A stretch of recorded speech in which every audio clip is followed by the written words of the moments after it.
SIR চলছে। SIR কথার অর্থ ভোটার তালিকা শুদ্ধিকরণ। এই এসআইআর প্রক্রিয়াকে বন্ধ করবার জন্য মাননীয় মুখ্যমন্ত্রী মমতা বন্দ্যোপাধ্যায় বিভিন্নভাবে চেষ্টা চালিয়ে যাচ্ছেন। উনি সুপ্রিম কোর্টে গিয়েছিলেন এসআইআর প্রক্রিয়াকে বন্ধ করার জন্য। সেখানে ধাক্কা খেয়ে ফিরে এসে বিভিন্ন জায়গায় পারিবারিক অশান্তির জেরে যারা আত্মহত্যা করেছেন তাদের পরিবারকে প্ররোচনা দিয়ে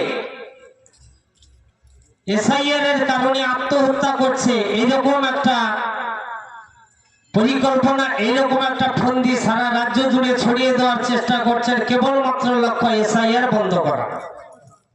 কারণ উনি নিজেই জানেন পশ্চিমবাংলায় বাংলাদেশি অনুপ্রবেশ কিভাবে হয়েছে। উনি জানেন, উনি নিজেই যখন পশ্চিমবঙ্গে বামফ্রন্ট সরকার, যখন উনি ছিলেন বিরোধী দলনেতা, ভারতবর্ষে দিল্লির পার্লামেন্টের স্পিকার ছিলেন সোমনাথ চ্যাটার্জি।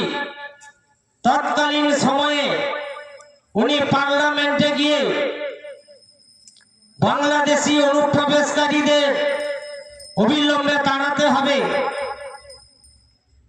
বাংলাদেশি অনুপ্রবেশ পশ্চিমবাংলায় ব্যাপক পরিমাণে ঘটে যাচ্ছে, ওনার বক্তব্য ঠিকঠাক গৃহীত হয়নি বলে উনি স্পিকারের টেবিলে কাগজ ছুঁড়ে দিয়েছিলেন, সকলেরই জানা আছে। আজকের উনি যখন বাংলার মুখ্যমন্ত্রী, তখন 100 ডিগ্রি ঘুরে গিয়ে উনি এখন বলছেন কিসের